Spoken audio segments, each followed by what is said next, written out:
Milestone ট্র্যাজেডিতে বাড়ছে প্রাণহানি, শিক্ষার্থী জারিফ সহ আরও দুজনের মৃত্যু। ছাড়পত্র পেয়ে বাসায় ফিরল দুই শিশু।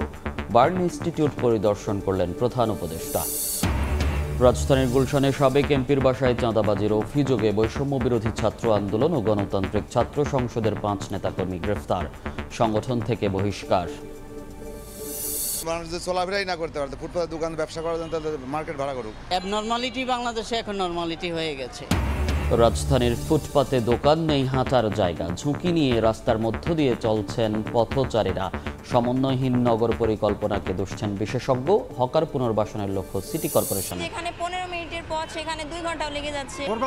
আরো বেশি লাগে, লঞ্চ আছে। পুরান ঢাকায় সরু রাস্তাঘাট আর যানজটে অতিষ্ঠ নগর জীবন। অসহনীয় হওয়ায় ধস নেমেছে সদরঘাটের লঞ্চ ব্যবসায়। যাত্রী ওঠা নামায় আলাদা টার্মিনালের পরামর্শ। এবং যুক্তরাষ্ট্রের বাড়তি 35% শুল্ক আরোপে নেতিবাচক প্রভাব পড়বে বাংলাদেশের জিডিপিতে, পূর্বাভাস এডিবি ও S&Pর। রাজনৈতিক স্থিতিশীলতা বাড়াবে প্রবৃদ্ধির গতি।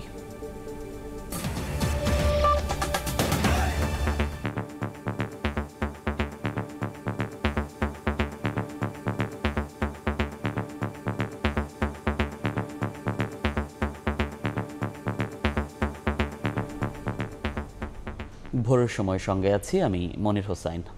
মাইলস্টোন ট্র্যাজেডির বিভীষিকাময় দুপুর পেরিয়ে গেছে 5 দিন আগে।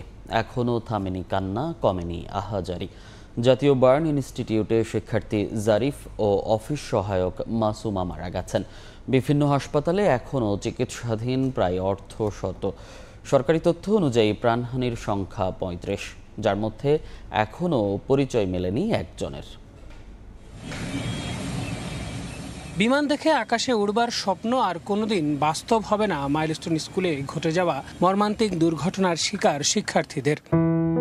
5ম দিনে এসে চিকিৎসকদের সব চেষ্টা ব্যর্থ করে দিয়ে চলে গেল 7ম শ্রেণীর ছাত্র জারিফ। 40% পোড়া শরীর নিয়ে জাতীয় বার্ন ও প্লাস্টিক সার্জারি ইনস্টিটিউটে ভর্তি ছিল 13 বছরের শিশুটি। 22 তারিখ সকাল পর্যন্ত আমার সঙ্গে কথা বলছে। এই দুর্ঘটনার বর্ণনা দিতে গিয়ে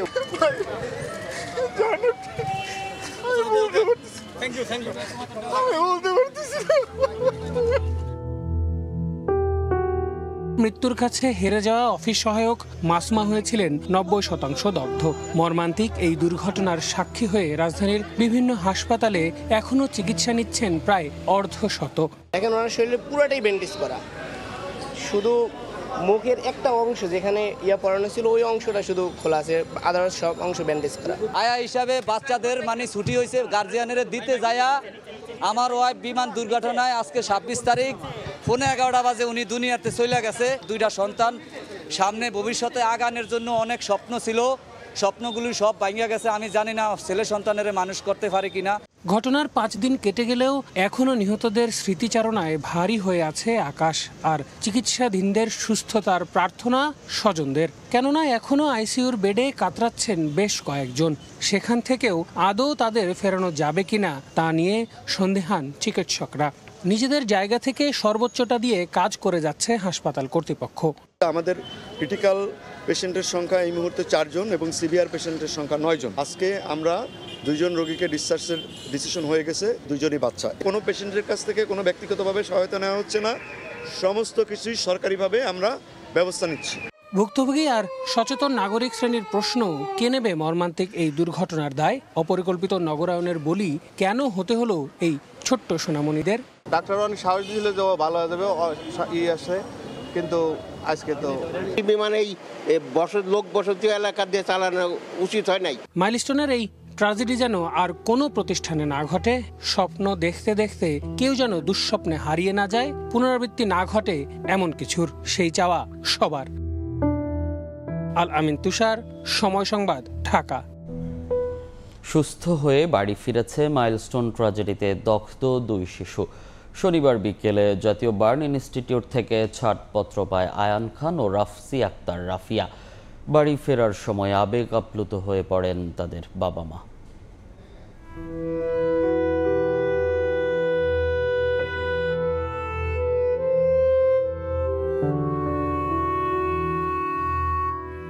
যুদ্ধবিমান বিধ্বস্ত বিধ্বস্ত হয়ে মৃত্যুপুরীতে পরিণত উত্তরার মাইলস্টোন স্কুল অ্যান্ড কলেজ। নিভে গেছে অনেক ক্ষুদে শিক্ষার্থীর জীবন, মারা গেছেন অভিভাবক, শিক্ষক, কর্মচারীও। দগ্ধ হয়ে জাতীয় বার্ন ও প্লাস্টিক সার্জারি ইনস্টিটিউটে চিকিৎসাধীন অনেকে। প্রতিদিনই ঝরে যাচ্ছে নতুন নতুন প্রাণ। শোকের মধ্যেই স্বস্তির খবর, সুস্থ হয়ে হাসপাতাল থেকে বাড়ি ফিরল 2 শিশু।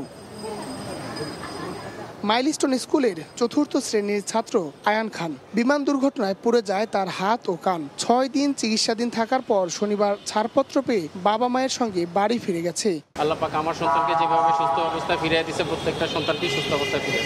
এদিন ক্ষুদে শিক্ষার্থী রাফসি আক্তার রাফিকেও ছাড়পত্র দিয়েছে বার্ন ইনস্টিটিউট। চিকিৎসকরা জানান, আগামী 1 সপ্তাহে আরও অন্তত 10 জনকে ছাড়পত্র দেওয়া হতে পারে। কোনো পেশেন্টের কাছ থেকে কোনো ব্যক্তিগতভাবে সহায়তা নেওয়া হচ্ছে না, সমস্ত কিছুই সরকারিভাবে আমরা ব্যবস্থা নিচ্ছি। ক্রিটিক্যাল পেশেন্টের সংখ্যা এই মুহূর্তে 4 জন এবং সিভিয়ার পেশেন্টের সংখ্যা 9 জন। অন্তত আগামী সপ্তাহের মধ্যে আমরা আশা করছি আরও 10 জনকে অন্তত আমরা রিলিজ দিতে পারবো ইনশাল্লাহ। চীন, সিঙ্গাপুর ও ভারতের চিকিৎসক দলের সঙ্গে সমন্বয় করে দগ্ধদের চিকিৎসা চলছে বলে জানান বার্ন ইনস্টিটিউটের পরিচালক। কোনো পার্থক্য নাই।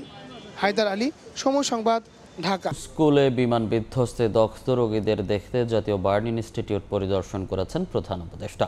শনিবার রাত 9:10 জাতীয় বার্ন অ্যান্ড প্লাস্টিক সার্জারি ইনস্টিটিউটে যান ডক্টর মোহাম্মদ ইউনুস। এ সময় বিমান দুর্ঘটনায় দগ্ধ রোগীদের চিকিৎসার খোঁজ খবর নেন তিনি। আহতদের সুচিকিৎসা নিশ্চিতে সর্বোচ্চ সেবা দেওয়ার আহ্বান জানান তিনি। বলেন, আহতদের সর্বোত্তম চিকিৎসা নিশ্চিতে সরকার দৃঢ় প্রতিজ্ঞা। এই ঘটনায় নিহতদের পরিবার ও আহতদের ট্রমা কাটিয়ে উঠতে কাউন্সিলিংয়ের প্রতি জোর দেন তিনি। এর পাশাপাশি দগ্ধ রোগীদের আত্মীয়দের হাসপাতালে অবস্থানের সময় তাদের প্রতি যত্নশীল হওয়ার পরামর্শ দেন তিনি। চিকিৎসক, নার্স সহ সবাইকে কৃতজ্ঞতা জানিয়ে বিদেশ থেকে যারা বাংলাদেশের পাশে দাঁড়িয়েছেন তাদেরকেও ধন্যবাদ জানান ডক্টর ইউনুস। পরে রাত 10টার দিকে পরিদর্শন শেষে বার্ন ইনস্টিটিউট থেকে বের হয়ে যান প্রধান উপদেষ্টা। মাইলস্টোন ট্র্যাজেডিতে নিহত বরিশালের মেহেন্দিগঞ্জের কিশোর সামিউল করিমের কবর জিয়ারত ও পুষ্পস্তবক অর্পণ করেছে বাংলাদেশ বিমান বাহিনী। শনিবার দুপুরে উপজেলার চাঁদপুর ইউনিয়নের দেশকাটা গ্রামে সামিউলের পারিবারিক কবরস্থানে বিমান বাহিনীর একটি প্রতিনিধি দল কবর জিয়ারত করে মোনাজাতে অংশ নেয়। এ সময় বিমান বাহিনী প্রধানের পক্ষে উপস্থিত ছিলেন গ্রুপ ক্যাপ্টেন মির্জা নাজমুল কবির। মতবিনিময় করেন স্বজনদের সঙ্গে। দুর্ঘটনার পর সামিউল করিম সামির মরদেহ ঢাকার সম্মিলিত সামরিক হাসপাতাল থেকে গ্রামের বাড়িতে নেওয়া হয়। গত মঙ্গলবার সকাল 10টায় বীর মুক্তিযোদ্ধা মোস্তফা কামাল মাধ্যমিক বিদ্যালয়ে জানাজা শেষে তাকে নানাবাড়ির পারিবারিক কবরস্থানে দাফন করা হয়।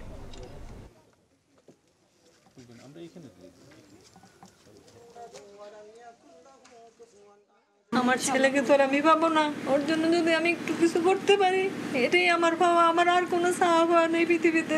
যে জোনগুলা ওনাদের আছে সেই সব জায়গায় যাতে এই ধরনের প্রতিষ্ঠান না গড়ে ওঠে, আর ভবিষ্যতে যাতে এরকমের পরিস্থিতির কারো শিকার না হয়। বিমানবাড়ির তরফ থেকে আমাদের সম্পূর্ণ সমবেদনা, সম্পূর্ণ সহযোগিতা সব কিছুই আমরা করব ইনশাল্লাহ। আজকে এই প্রত্যন্ত অঞ্চলে এই ছোট্ট বাচ্চাটার জন্য আমরা এসেছি, এটাই যে আমরা তাদের সাথে আছি, বাংলাদেশ বিমান বাহিনী তাদের সাথে আছে। অন্য প্রসঙ্গ, নির্বাচন ভণ্ডুল করার অপচেষ্টাকে রুখে দিতে ফ্যাসিবাদ বিরোধী সবাইকে ঐক্যবদ্ধ থাকার আহ্বান জানিয়েছেন প্রধান উপদেষ্টা ডক্টর মোহাম্মদ ইউনুস। সুষ্ঠু নির্বাচন আয়োজনে সব রাজনৈতিক দলের সহযোগিতার আহ্বান তার। রাষ্ট্রীয় অতিথি ভবন যমুনায় বৈঠকে প্রধান উপদেষ্টাকে সর্বাত্মক সহযোগিতার আশ্বাস দেন রাজনৈতিক দলের শীর্ষ নেতারা।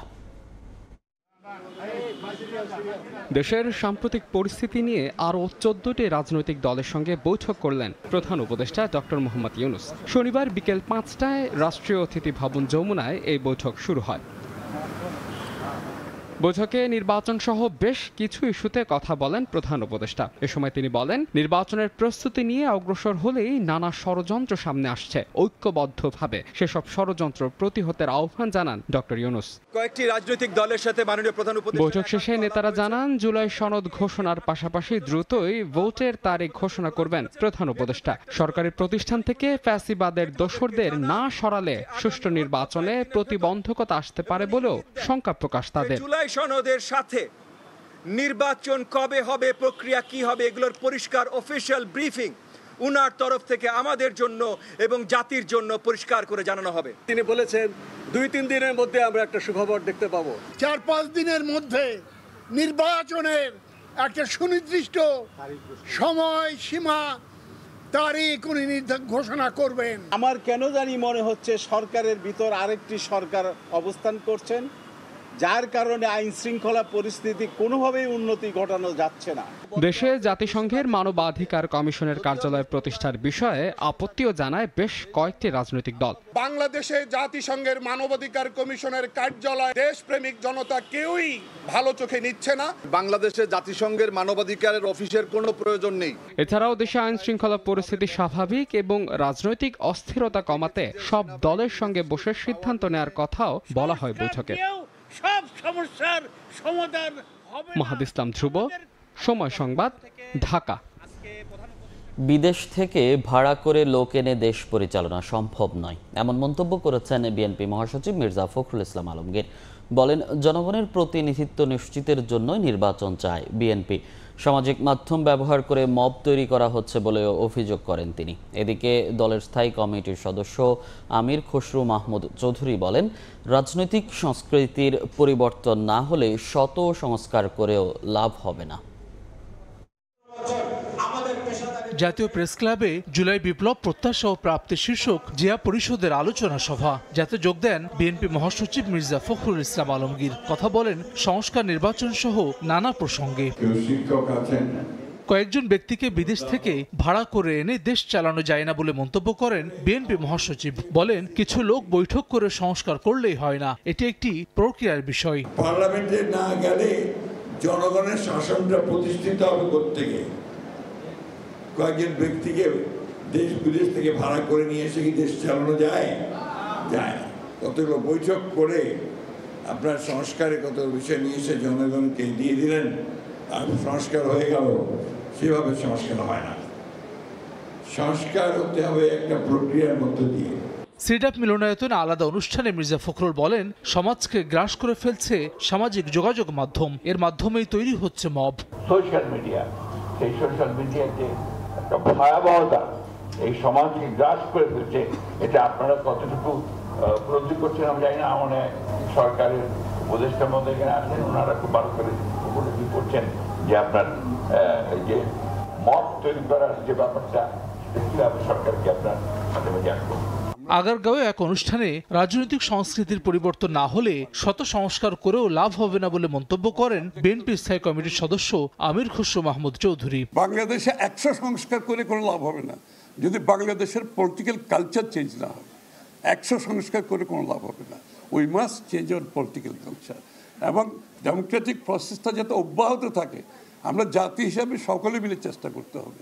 মাইলস্টোন ট্র্যাজেডিতে নিহত সমীর পরিবারের সঙ্গে উত্তরায় সাক্ষাৎ করেন বিএনপি স্থায়ী কমিটির সদস্য মঈন খান। পরে সাংবাদিকদের সঙ্গে আলাপকালে অত্যাবশ্যকীয় সংস্কার শেষে জনগণকে সত্যিকারের জনপ্রতিনিধি নির্বাচনের সুযোগ দিতে সরকারের প্রতি আহ্বান জানান তিনি। আমরা চাই যে এই অন্তর্বর্তীকালীন স্বল্পতম সময়ে সত্যিকারভাবে যারা জনগণের নির্বাচিত প্রতিনিধি একটি সুষ্ঠু নিরপেক্ষ নির্বাচনের মাধ্যমে সেটা নির্ধারিত করে তারা এই দেশের পরিচালনার দায়িত্ব জনগণের হাতে ছেড়ে দেবে।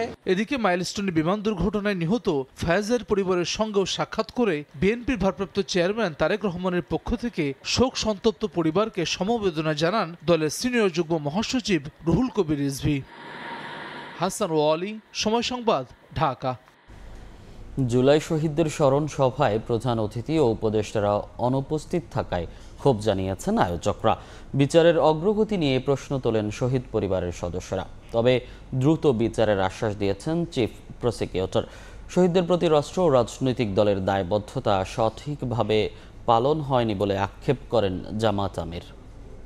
ছেলেদের এখনো জুলাই শনাক্ত কেন দেওয়া হচ্ছে? আগারগাঁওয়ে বাংলাদেশ চীন মৈত্রী সম্মেলন কেন্দ্রে জুলাই শহীদদের স্মরণে এ আয়োজন জুলাই 24 শহীদ পরিবার সোসাইটি। প্রধান অতিথি হিসেবে প্রধান উপদেষ্টার নাম থাকলেও না আসায় অসন্তোষ জানান আয়োজকরা। তারা বলেছিলেন, আশ্বাস দিয়েছিলেন আসবেন, কিন্তু ধিক্কার জানাই তারা আজকে আসলেন না। জুলাই যোদ্ধাদের নিয়ে স্মৃতিচারণ করতে গিয়ে বিচারের অগ্রগতি নিয়ে প্রশ্ন তোলেন শহীদ পরিবারের সদস্যরা। শহীদদের রাজনৈতিক স্বার্থে ব্যবহার না করার আহ্বান জানান তারা। রাজনৈতিক দলগুলা দল গঠন করতে গিয়ে এইটা শহীদ পরিবারকে কখনো আপনারা তাদের মোহরা বানাবেন না। বিচার অগ্রগতিকে আমরা সবাই চাই। অভ্যুত্থানে শহীদ পরিবারই আওয়ামী লীগের সবচেয়ে বড় বাধা উল্লেখ করে এনসিপি নেতা সার্জিস আলম বলেন, যেদিন সরকারের দায়িত্বশীলরা এমন স্মরণ সভায় উপস্থিত হবেন সেদিনই আয়োজন সফল হবে। এখানে আজকে যাদের উপস্থিত হওয়ার কথা ছিল তারা প্রত্যেকে উপস্থিত হয়ে হাজারের অধিক শহীদের প্রতি তাদের ওয়াদা, তাদের কমিটমেন্ট দিয়ে যাবেন। এটা সেদিনই সফল হবে যেদিন আমরা খুনি হাসিনার বিচার দৃশ্যমান দেখতে পাবো। জুলাই শহীদদের প্রতি রাষ্ট্র এবং রাজনৈতিক দলের দায়বদ্ধতা সঠিকভাবে পালন করা হয়নি বলে মন্তব্য করেন জামাত আমির। জুলাই সনদ বাস্তবায়ন না হয় আক্ষেপ প্রকাশ করেন তিনি। আমি অকপটে স্বীকার করে নিচ্ছি, রাষ্ট্রের দায় রাষ্ট্র বলবে। আমি একটি রাজনৈতিক দলের কর্মী হিসাবে আমি স্বীকার করে নিচ্ছি যে আমাদেরও দায় আছে এবং সেই দায়িত্ব আমরা সঠিকভাবে পালন করতে পারিনি।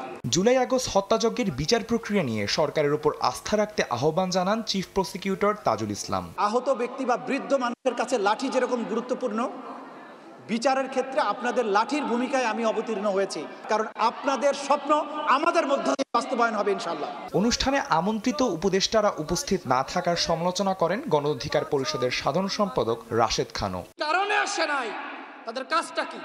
আদনান তুর্য, সময় সংবাদ, ঢাকা।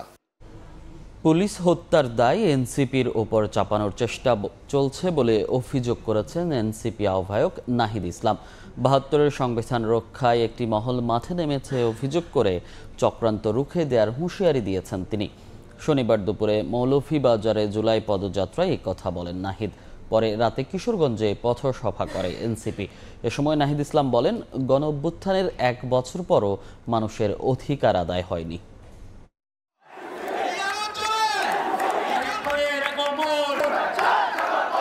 জাতীয় নাগরিক পার্টি এনসিপির কার্যক্রম সারা দেশে ছড়িয়ে দেওয়ার পাশাপাশি নতুন বাংলাদেশ বিনির্মাণের আকাঙ্ক্ষা তুলে ধরে জেলায় জেলায় ছুটছেন কেন্দ্রীয় নেতারা। শনিবার দুপুরে মৌলভীবাজারে জুলাই পদযাত্রায় ঢল নামে মানুষের। জেলা শহরের শহীদ মিনার থেকে কর্মসূচি শুরু হয়ে বেড়ির পাড়ে পথসভার মধ্য দিয়ে শেষ হয় পদযাত্রা। এ সময় অন্তর্বর্তী সরকারের সমালোচনা করেন এনসিপির মুখ্য সমন্বয়ক নাসির উদ্দিন পাটোয়ারি ও সদস্য সচিব আখতার হোসেন। তারা বলেন, এখন থেকে যারা রাষ্ট্র পরিচালনা করবে তাদের চরিত্র জনগণের কাছে পরিষ্কার থাকতে হবে। আরও বলেন, ন্যায়ভিত্তিক রাষ্ট্র গড়ার লড়াই করছে এনসিপি। উপদেষ্টাদের সবকিছু হয়েছে, বড় বড় মাফিয়াদের সবকিছু হয়েছে, ব্যবসা বাণিজ্য দখল হয়েছে, কিন্তু আমার যারা ছাত্র ভাই বাংলাদেশে তাদের কোনো ব্যবস্থা হয় না। এই বাংলাদেশে যারা রাষ্ট্র পরিচালনা করবে, যারা জনগণের প্রতিনিধিত্ব করবে, তাদের সকলকে জনগণের কাছে পরিষ্কার থাকতে হবে। ৭২-এর সংবিধান পুনঃপ্রতিষ্ঠা করতে মাঠে নেমেছে একটি মহল উল্লেখ করে চক্রান্ত রুখে দেওয়ার হুঁশিয়ারি দেন এনসিপির আহ্বায়ক নাহিদ ইসলাম। তিনি বলেন, পুলিশ হত্যার দায় এনসিপির ওপর চাপানোর চেষ্টা চলছে। সংবিধানে সকল জাতি ধর্ম সকলের সমান অধিকার নিশ্চিত করা হবে। সেই নতুন সংবিধানের বিপক্ষে দাঁড়িয়ে যাচ্ছে বিভিন্ন রাজনৈতিক শক্তি। হবিগঞ্জ জেলার বানিয়াচংয়ে যেখানে পুলিশ হত্যাকে প্রমিনেন্ট করে তোলা হচ্ছে, এই পুলিশ হত্যার দায় আমাদের অভ্যুত্থানকারী ছাত্র জনতাকে দেওয়ার অপচেষ্টা করা হচ্ছে। পরে কিশোরগঞ্জে যাবার পথে ভৈরবে পথসভায় নেতারা বলেন, নতুন কাঠামোর বাংলাদেশ বিনির্মাণে প্রতিবন্ধকতা সৃষ্টি করা হলে গড়ে তোলা হবে দুর্বার আন্দোলন। আমাদের ভাইদের আকাঙ্ক্ষার বিরুদ্ধে যদি কেউ দাঁড়ানোর সাহস করে, বাংলাদেশে এই ভৈরববাসীকে সাথে নিয়ে আমরা দুর্বার প্রতিরোধ করে তুলব। এদিন সন্ধ্যায় কিশোরগঞ্জে জেলা শহরের পুরান থানা এলাকার পথসভায় নাহিদ ইসলাম আফসোস করে বলেন, দেশে চাঁদাবাজ ও সন্ত্রাসের অভয়ারণ্য তৈরি হয়েছে। গণ অভ্যুত্থানের 1 বছর পরও মানুষের অধিকার আদায় হয়নি। গণ অভ্যুত্থানের 1 বছর পরেও মানুষের অধিকার আদায় হয়নি। আমরা যখন দেখতে পাচ্ছি গণ অভ্যুত্থানের 1 বছর পরেও সমাজে চাঁদাবাজ এবং সন্ত্রাসের অভয়ারণ্য তৈরি হয়েছে। আফসোসের বিষয়, আমরা নতুন সরকার পেলেও নতুন দেশ এখনো পাইনি।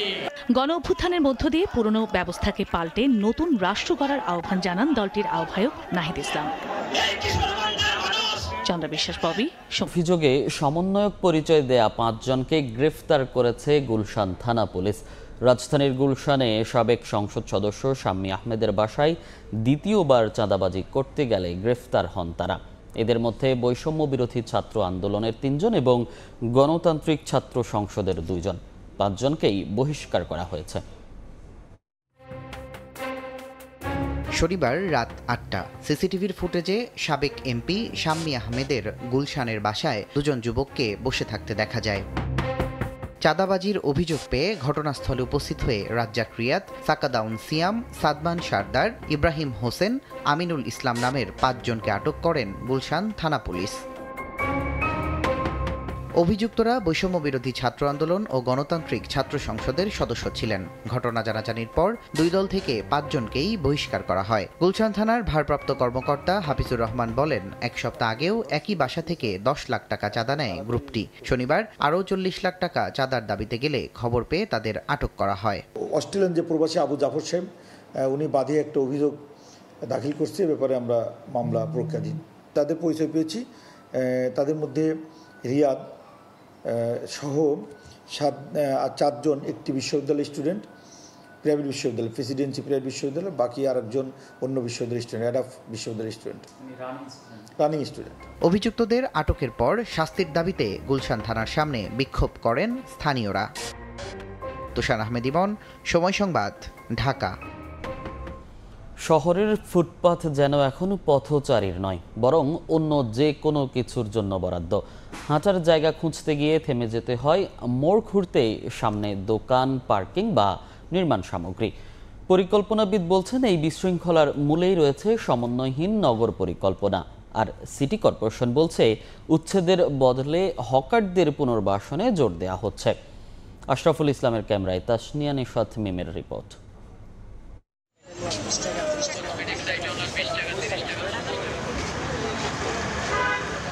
হকার, দোকান, গাড়ির পার্কিং, নার্সারি কিংবা নির্মাণ সামগ্রীর দখলে রাজধানীর বেশিরভাগ ফুটপাত। শুধু নেই পথচারীর হাঁটার জায়গা।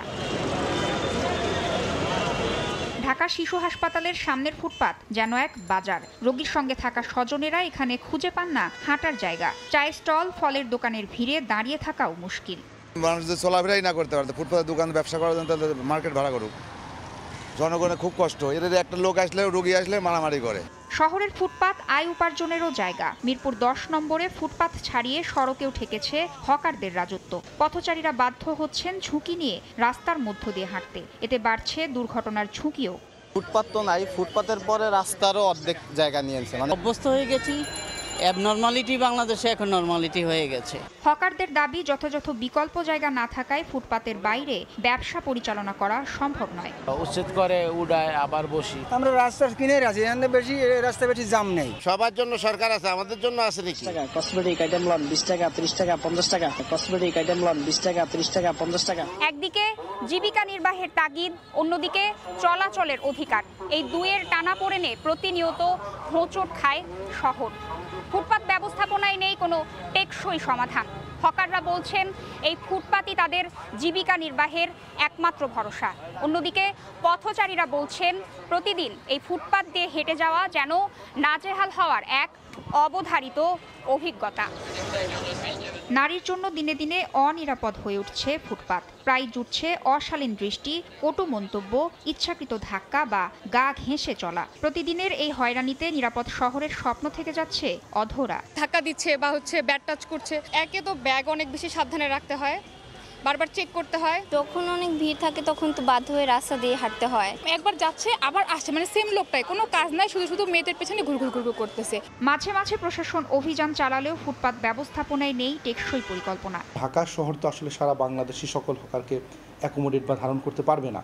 তাহলে আমাদের সেই পরিকল্পনা দরকার, যে কোথায় বসাবো, কোথায় বসাতে দিব না, এবং প্রশাসনকেও সর্বোচ্চভাবেই সেই ডিজাইন এবং প্ল্যানিং অনুযায়ী ফুটপাতকে বসানোর একটা নীতিমালা তৈরি করতে হবে। চলাচলের উপযোগী ফুটপাতের কোনো তথ্য দিতে পারেনি ঢাকা উত্তর সিটি কর্পোরেশন। প্রধান প্রকৌশলী জানান, হাঁটার জায়গা দখলমুক্ত করতে কঠোর পদক্ষেপ নয়, বরং হকারদের পুনর্বাসনের পরিকল্পনা নিয়ে এগোচ্ছে কর্পোরেশন। ঢাকা শহরে যে রাস্তাগুলো আছে, যে ফুটপাতগুলো আছে, এটা পর্যাপ্ত, কোনো সন্দেহ নেই। আর সমস্যা হচ্ছে গিয়ে রাস্তাগুলোকে আমরা ফ্রি রাখতে পারছি না, ফুটপাথগুলোকে আমরা ফ্রি রাখতে পারছি না। প্রাথমিকভাবে আমরা তাদেরকে উচ্ছেদ করব, তাদেরকে পুনর্বাসনের জন্য একটা লোকেশন দিয়ে দেব, অথবা তাদেরকে বলবো আপনারা যদি নতুন জায়গায় যেতে না চান, যেটা উত্তরাতে আমাদের প্রশাসক ব্যবস্থা করছেন, তাহলে তারা ভিতরের গিয়ে রাস্তায় যাতে গিয়ে আপাতত তারা বসে। যতদিন না ফুটপাতকে নাগরিকের চলাচলের অধিকার হিসেবে দেখা হবে, ততদিন শহরের হাঁটার পথও রয়ে যাবে সংকুচিত। পরিকল্পনা আর বাস্তবায়নের ব্যবধান কমবে কিভাবে, সেই প্রশ্নেরই উত্তর খুঁজে ফেরে নগরবাসী। তাসনিয়া নিশাত মিম, সময় সংবাদ, ঢাকা। 52 বাজার আর 53 গলির পুরান ঢাকার ঘিঞ্জি রাস্তাঘাট আর যানজটে ওষ্ঠাগত নগর জীবন। বছরের পর বছর একই চিত্র। অসহনীয় জ্যামের প্রভাব পড়েছে ব্যবসা বাণিজ্যে। এমনকি রাজধানী ঢাকার অন্যতম প্রবেশপথ সদরঘাট লঞ্চ টার্মিনালও পড়ছে এর বিরূপ প্রভাব। বিশ্লেষকদের মতে ট্রাফিক আইন মানতে বাধ্য করা, গাড়ি পার্কিংয়ের জন্য পর্যাপ্ত স্থান এবং ফুটপাত দখলমুক্ত করতে সুনির্দিষ্ট পরিকল্পনা বাস্তবায়ন করতে হবে পুরান ঢাকায়। সালাউদ্দিন আহমেদ ও মোবারক হোসেন শুভর তোলা ছবিতে শাহিন আলমের রিপোর্ট। গাড়ির পেছনে গাড়ি, 30 সেকেন্ডের পথ চলতে আবার 5 মিনিটের দাঁড়ি। বলছি রাজধানীর পুরান ঢাকার কথা, যেখানে চলার গতি মন্থর। বাস, রিক্সা কিংবা মোটরসাইকেলে করে এক স্থান থেকে অন্য স্থানে যথাসময়ে পৌঁছানো এক বিস্ময়কর ব্যাপার বটে। একে তো সেখানকার সরু রাস্তা, তার সঙ্গে ফুটপাত দখল করে চলে হরেক রকমের ব্যবসা, আর এতে পথ চলতে ওষ্ঠাগত জনজীবন। পথচারীদের ভাষ্য, বহু বছরের চিত্র এটি। যানজটের ভোগান্তি এখানকার নিত্যসঙ্গী, যেন এসব বেহাল অবস্থা দেখার কেউ নেই। যেখানে 15 মিনিটের পথ সেখানে 2 ঘন্টাও লেগে যাচ্ছে, অনেক ভোগান্তি। এই কলেজে যাতায়াতে আমরা গাড়ি করে আসবো, সেখানে আমরা জ্যামের ভয়তে আমরা হেঁটে হেঁটে অনেক সময় যাওয়া লাগে, আমরা টাইম মতো পৌঁছাতে পারি না। ভোরবেলা তো আর জ্যাম আরও বেশি লাগে, যেমন লঞ্চ আসেই, বুঝছেন, এ সময় 100 টাকার ভাড়া, 50 টাকা ভাড়া 100 টাকা নেয়। অটো রিক্সা বেড়ে যাওয়ার কারণে জ্যামটা বেশি। কারণ এই সবসময় কোর্ট কাছারি না, আমার সদরঘাট লোকজন বেশি, ব্যবসা প্রতিষ্ঠান বেশি না, সব জিনিসের তো এই জায়গায় বেশি। ঢাকা মেট্রোপলিটন পুলিশ যে ট্রাফিক মেনটেন করে, যে ওনাদের একটু এই জায়গাটাতে একটু বেশি মনোযোগ দেওয়া উচিত। প্রতিদিনকার এমন অসহনীয় যানজটের প্রভাব পড়েছে লঞ্চের যাত্রীদেরও। দক্ষিণাঞ্চলের যাত্রীরা জ্যাম ঠেলে যতক্ষণে সদরঘাট পৌঁছাবেন, ততক্ষণে বাস চেপে পদ্মা সেতু পাড়ি দিয়ে চলে যান বাড়িতে। ফলে ধস নেমেছে লঞ্চ ব্যবসায়। মালিক আপনার স্টাফের বেতন দিতে কষ্ট হয়, যে যাত্রী হয়। মানে আমাদের আগে পদ্মা সেতুর আগে যাত্রী চাপ ছিল অনেক, এখন যাত্রী বেশি গাড়িতে চলে যায়। লঞ্চ আগে চলতো 8-10টা, এখন লঞ্চ চলে একটা সীমিত। এই এখন আবার ঈদের লেগে আসল লঞ্চ এখন আবার কমে আছে। একটা লঞ্চে তো অনেক খরচ, স্যার। 2.5 লাখ 3 লাখ করে 4 লাখ করে লস হয়। পরে মালিকরা রোটেশন করে চালায়, বর্তমানে 2টা করে চালাইতেছে। আগের যে যাত্রী ছিল তার অর্ধেকও নাই, সব লঞ্চে যাইতে, মানে লঞ্চের যাত্রী সব গাড়িতে। পরিবহন বিশেষজ্ঞের মতে যত্রতত্র পার্কিং, ফুটপাত বেদখল এবং যাত্রী উঠানামার জন্য আলাদা টার্মিনাল করা না গেলে এই সমস্যা সমাধানের উত্তরণের কোনো উপায় নেই। হকার উচ্ছেদ করতে হবে এবং কোনোভাবে যাতে বাস এখানে দাঁড়াতে না পারে বা পার্কিং লোডিং আনলোডিং করতে না পারে, টার্মিনাল তৈরি করতে হবে, অথবা টার্মিনালে তাদের যেতে হবে, দূরে যেতে হবে। আদারওয়াইজ এই জায়গাতে দেখা যাচ্ছে যে আমাদের যানজটটা যখন তৈরি হয়, আপনি পদ্মা সেতু বা অন্যান্য যেই আমাদের ফ্লাইওভারের সুফলটা আমরা পাবো না। ঢাকার চেম্বার অফ কমার্সের নেতাদের মতে যানজটের কারণে রাজধানীর পুরান ঢাকার বাণিজ্যিক এবং অর্থনৈতিক গুরুত্ব কমছে প্রতিনিয়ত। পাশাপাশি অসহনীয় এমন জ্যামের ফলে এখানকার ব্যবসা পরিচালনার খরচ বেড়ে দাঁড়িয়েছে কয়েক গুণেরও বেশি। শাহিন আলম, সময় সংবাদ, ঢাকা।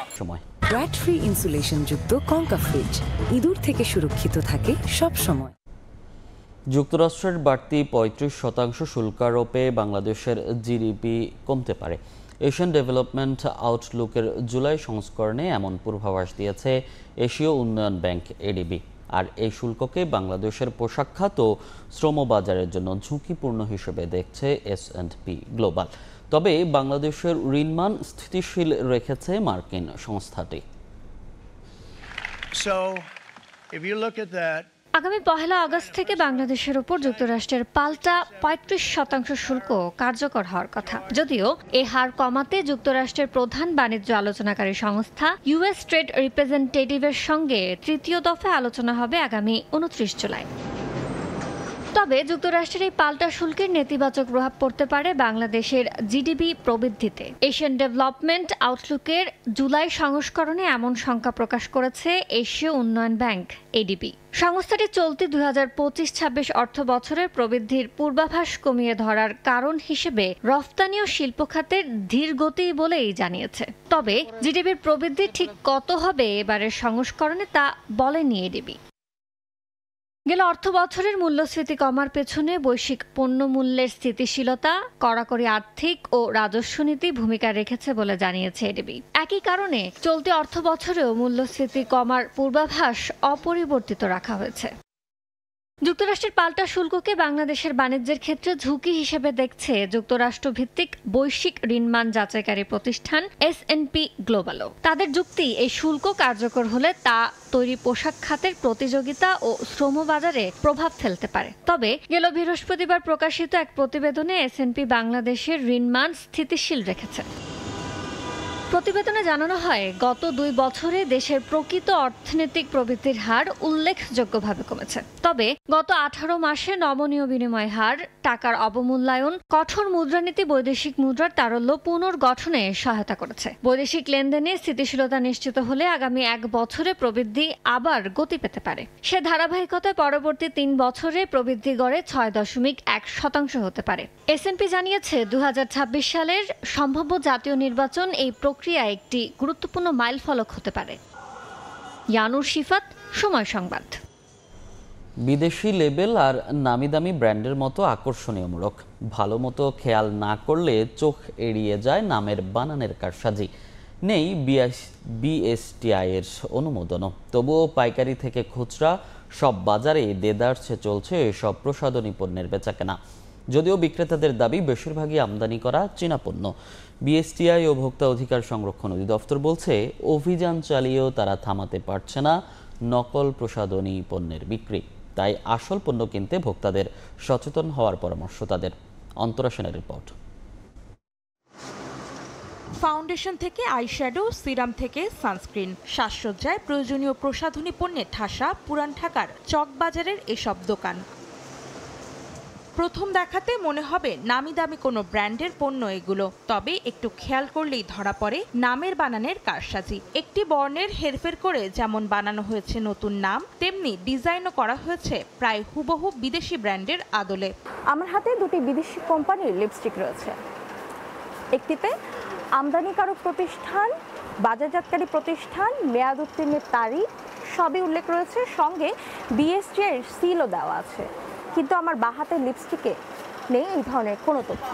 তবুও পুরান ঢাকার চকবাজার, মৌলভীবাজার সহ বিভিন্ন মার্কেটে পাইকারি দরে বিক্রি হচ্ছে এসব প্রসাধনী। দোকানীদের দাবি, চীন থেকে আমদানি করা হচ্ছে এসব পণ্য। কসমেটিক প্রোডাক্টগুলো যা সেগুলো সব বাইরের থেকে চায়নায় ইম্পোর্ট করে, এই জন্য চায়না থেকেই আসে।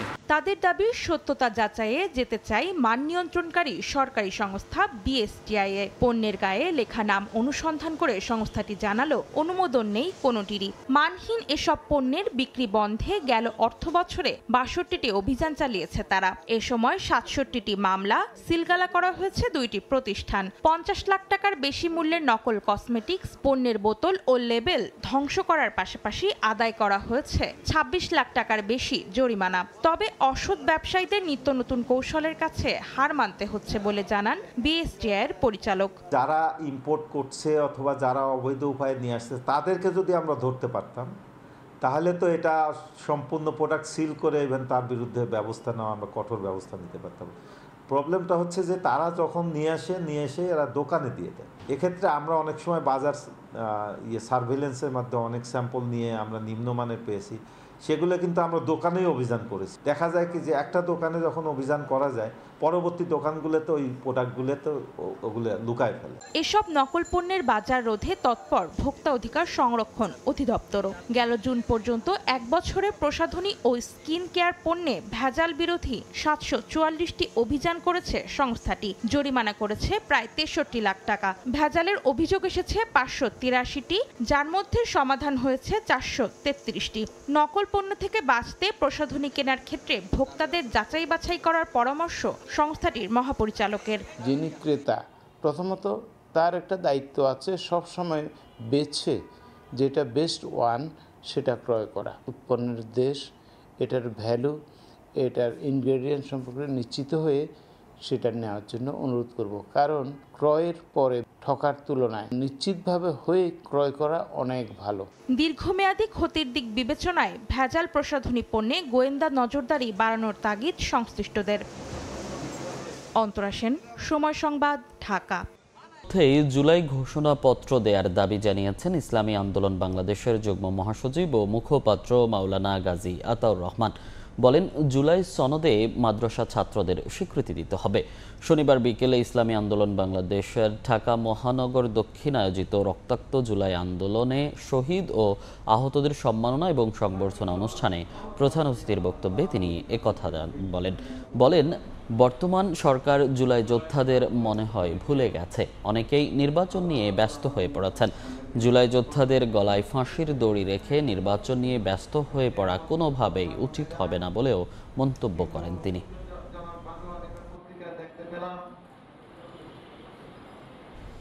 ২৪ জুলাই আন্দোলনে সবচেয়ে বেশি বিএনপির কর্মীরা প্রাণ হারিয়েছেন উল্লেখ করে বিএনপির স্থায়ী কমিটির সদস্য আমির খসরু মাহমুদ চৌধুরী বলেছেন, রাজনৈতিক সংস্কৃতি পরিবর্তন করতে হবে, তা না হলে শত সংস্কার করেও কিছু হবে না। শনিবার সন্ধ্যায় চট্টগ্রামে বাংলাদেশ সম্মিলিত পেশাজীবী পরিষদের বিভাগীয় সমাবেশে এই কথা বলেন তিনি। রাজনৈতিক সংস্কৃতি যদি পরিবর্তন না হয়, ১০০ সংস্কার করেও এই দেশের কোনো ভবিষ্যৎ নেই। রাজনৈতিক সংস্কৃতি পরিবর্তন করতে হবে। এই জন্য দেশ গড়তে হলেও রাজনীতিতে পরিবর্তন আনতে হবে। আমাদের নেতা কর্মীদেরকেও আমি বলছি একই কথা, সহনশীল থাকবেন, অপরের সাথে দ্বিমত পোষণ করো, তার মতের প্রতি সম্মান জানান, অসুবিধা নেই। কারণ এখন আমাদেরকে দেশ গড়তে হবে, এখন যুদ্ধক্ষেত্রে নাই আমরা। এনসিপি সদস্যের বিরুদ্ধে বিয়ের প্রলোভন দেখিয়ে ধর্ষণের অভিযোগ তুলেছেন এক নারী। শনিবার রাতে কামরাঙ্গীরচর থানায় অভিযোগ করেন এই ভুক্তভোগী নারী। বলেন, ৮ বছর প্রেমের সম্পর্ক তাদের। বিয়ের প্রলোভন দেখিয়ে অভিযুক্ত যুবক তাকে ধর্ষণ করেছেন বলে অভিযোগ তার। কামরাঙ্গীরচর থানা পুলিশ বলছে, প্রাথমিক অভিযোগ তদন্ত শেষে ঘটনার সত্যতা প্রমাণিত হলে মামলা হবে। আমাকে বিয়ের কথা বলে ধোকা দিয়ে আমার সাথে ফিজিক্যাল রিলেশন করে। এখন আমি তো কোথাও বিচার পাচ্ছি না। এখন আপনারা যেটা বলা হয় করে দেন। অভিযোগের ঘটনাস্থল উনি ঠিকভাবে বলতে পারতেছে না, শুধু জাউলাহাটি চৌরাস্তা বলতেছে, 8তলা বাসা, কিন্তু বাড়িওয়ালার নাম বলতেছে না, হোল্ডিং নাম্বার নেই। ঘটনাস্থল যেহেতু সঠিকভাবে বলতে পারেনি, এর জন্য কোনো মামলা হয়নি। যদি ঘটনা আমাদের এরিয়ার ভিতরে হয়, অবশ্যই আমরা মামলা নেব। দূষকের সূচকে দ্বিতীয় স্থানে দাঁড়িয়ে আছে বাংলাদেশ। পুরনো পরিবেশ নীতি আর বৃষ্টির অভাবে দূষণ মাত্রা ক্রমেই বাড়ছে, সেই সঙ্গে বাড়ছে মৃত্যুও। বায়ু দূষণ নিয়ে তুষার আহমেদ ইমনের রিপোর্ট। প্রতীক্ষা যখন বৃষ্টির, শহর তখন হাঁপিয়ে ওঠে যানবাহনের ধোঁয়া আর ধুলাবালিতে। বায়ু দূষণ সূচকে বাংলাদেশ জায়গা করে নিয়েছে বিশ্বের দ্বিতীয় অবস্থানে। বিশ্বব্যাংকের প্রতিবেদন বলছে, বায়ু দূষণের কারণে দেশে প্রতি বছর 20% মানুষের অকাল মৃত্যু হয়। এ পরিস্থিতিতে সরকারের হস্তক্ষেপ কামনা করছে সাধারণ মানুষ। এখানে আমাদের ইন্ডাস্ট্রিয়াল রোল থাকবে, আমাদের গভর্নমেন্ট থেকেও একটা পিভটাল রোল থাকতে হবে, না হলে কিন্তু আমরা কিন্তু ফ্রিতে ওয়েস্ট ম্যানেজমেন্ট করতে পারবো না। সরকার বা যারা আসবেন ভবিষ্যতে, এবং তারা যেন আরও ভালো কোনো পদক্ষেপ নেয়, বিশেষ করে গ্রিন এনভায়রনমেন্ট কীভাবে জেনারেট করতে হয়। এয়ার কোয়ালিটি ইন্ডেক্সের তথ্য অনুযায়ী ঢাকা বিশ্বের দূষিত শহরগুলোর তালিকায় 3 নম্বরে। গত শনিবারও ঢাকার বিভিন্ন স্থানের বায়ুমান ছিল অস্বাস্থ্যকর। গত 5 বছর ঢাকার বায়ুমান ছিল বিশ্ব স্বাস্থ্য সংস্থা সীমার চেয়ে 15 থেকে 17 গুণ বেশি। আবহাওয়াবিদ বলছেন, বর্ষাকালে আর্দ্রতা বেশি থাকায় নিম্নচাপে বৃষ্টিপাতের পরিমাণ বাড়বে। নিম্নচাপের প্রভাবে এই বৃষ্টিপাতটা 29 অথবা 30 জুলাই পর্যন্ত এটা অবস্থান করতে পারে। বাংলাদেশের যে উপকূলীয় 3টা বিভাগ রয়েছে, খুলনা, বরিশাল ও চট্টগ্রাম, এই 3টা বিভাগের উপর দিয়ে ভারী থেকে অতি ভারী বর্ষণের সম্ভাবনা রয়েছে। তবে বিশেষজ্ঞ বলছেন, বৃষ্টিতে সাময়িকভাবে বায়ু দূষণ কিছুটা কমলেও স্থায়ী সমাধানে দরকার পরিবেশ নীতির পরিবর্তন। পরিবেশ আইন মানছি না, যেখানে আমাদের ইমারত বিধিমালা মানছি না, 40 to 60% গাড়ি আমরা সরাবো, আমরা মেট্রো অথবা ট্রেনের মাধ্যমে। বৃষ্টি যদি বেশি হয় তাহলে পলিউশন কমে যায়, যেহেতু আমাদের অ্যাটমসফিয়ার থেকে যে সমস্ত ভাসমান বায়ুকণা আছে সেই ভাসমান বায়ুকণাগুলো বৃষ্টির পানির সাথে মিশে আমাদের ল্যান্ডে ডিপোজিশন হয়। ইটভাটা আর কারখানার ধোঁয়া থেকে শুরু করে পুরানো গাড়ির কালো ধোঁয়ায় দূষণের মাত্রা ছুঁয়েছে বিপদসীমা। জনজীবন অতিষ্ঠ হয়েছে এ ধোঁয়ায়। তুষার আহমেদ ইমন, সময় সংবাদ, ঢাকা। সাগরের ভয়াল আগ্রাসনে ভাঙন তীব্র হয়েছে কক্সবাজার উপকূলে। উচ্চ জোয়ার আর উত্তাল সাগরের ঢেউয়ে ভেঙে পড়ছে ঝাউবিথি। তছনছ রাস্তাঘাট, ঝাউ গাছ উপড়ে পড়ে ক্ষতিগ্রস্ত হচ্ছে বৈদ্যুতিক তার। জিও ব্যাগও ঠেকাতে পারছে না, এমনকি হুমকির মুখে পড়েছে সরকারি ও বেসরকারি নানা স্থাপনা। মোহাম্মদ ফরাজের ক্যামেরায় বিস্তারিত জানাচ্ছেন সুজাউদ্দিন রুবেল।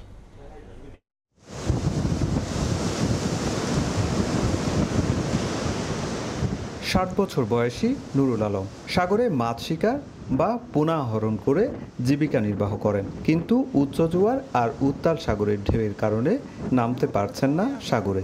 তাই হেঁটে হেঁটে দেখছেন সাগরের আগ্রাসন। ভয়াবহ, এগুলো পারছিল অনেক দূরে, এখন বাংতে বাংতে একদম মানে টনের কিনারায় এসে গেছে সাগর। কক্সবাজার সমুদ্র সৈকতে শৈবাল পয়েন্ট, জোয়ারের পানিতে তলিয়ে গেছে স্থাপনা, উপড়ে পড়েছে নারিকেল গাছ ও ঝাউ গাছ। যে কোনো মুহূর্তে তলিয়ে যাবে পর্যটন কর্পোরেশনের রেস্তোরাঁটিও।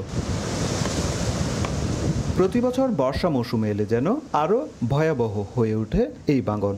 স্থানীয়রা বলছেন উচ্চ জোয়ার আর উত্তাল সাগরের ঢেউয়ের তোড়ে জিও ব্যাগও ঠেকাতে পারছে না ভাঙন।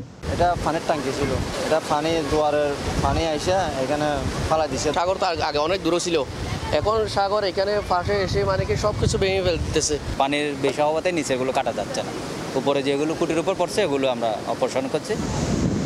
সাগরের ভয়াবহ আগ্রাসনে হুমকির মুখে সরকারি বেসরকারি নানা স্থাপনা। সৈকতের লাবণী, সুগন্ধা ও কলাতলি পয়েন্টের বেশ কিছু অংশ এরই মধ্যে জোয়ারের পানিতে ক্ষতিগ্রস্ত। ভাঙনের কারণে দিন দিন সাগরের যে সৌন্দর্যগুলা, ঝাউবনগুলা, এগুলা দিন দিন মনে হয় হারিয়ে যাচ্ছে। তবে প্রশাসন বলছে বর্ষা মৌসুম শেষ হলেই ভাঙন রোধে ব্যবস্থা নেওয়া হবে। কিছু কিছু জায়গায় যে প্রোটেকশন দেওয়া দরকার সেখানে কিন্তু জিও ব্যাগ দেওয়া আছে, আর এই বর্ষাকালটা চলে গেলে সেখানে যদি আরও কোনো জায়গায় যদি কোনো ব্যবস্থা নিতে হয় সেটা পরিবেশ ঠিক রেখে আমরা ব্যবস্থা নেওয়ার চিন্তা ভাবনা করব। গেল কয়েক বছর ধরে সৈকতের কলাতলি থেকে নাজিরা টেক পর্যন্ত প্রায় 3 কিলোমিটার এলাকায় ভাঙন তীব্র হয়েছে। সুজাউদ্দিন রুবেল, সময় সংবাদ, কক্সবাজার। পটুয়াখালীতে ভাঙন থেকে কুয়াকাটা সমুদ্র সৈকত রক্ষার দাবিতে মানববন্ধন হয়েছে। শনিবার সকালে সৈকতের সামনে ঘণ্টাব্যাপী মানববন্ধন করে বিএনপি, জামাত সহ বিভিন্ন রাজনৈতিক, সামাজিক ও সাংস্কৃতিক সংগঠনের নেতাকর্মীরা। আরও যোগ দেয় ব্যবসায়ী এবং শিক্ষার্থী সহ স্থানীয় বাসিন্দারাও। বক্তারা বলেন, স্থায়ী ও দীর্ঘমেয়াদী সৈকত রক্ষা প্রকল্প নেওয়া না হলে মারাত্মক ক্ষতির মুখে পড়বে পর্যটন শিল্প। এ বিষয়ে সংশ্লিষ্টদের পদক্ষেপ নেয়ার আহ্বান জানান তারা। বঙ্গোপসাগরে সৃষ্ট নিম্নচাপের প্রভাবে গত 2-3 দিন ধরে কুয়াকাটা সমুদ্র সৈকতের বিভিন্ন অংশে তীব্র ভাঙন দেখা দিয়েছে। এতে সৈকতের গুরুত্বপূর্ণ স্থানগুলো পড়েছে হুমকির মুখে।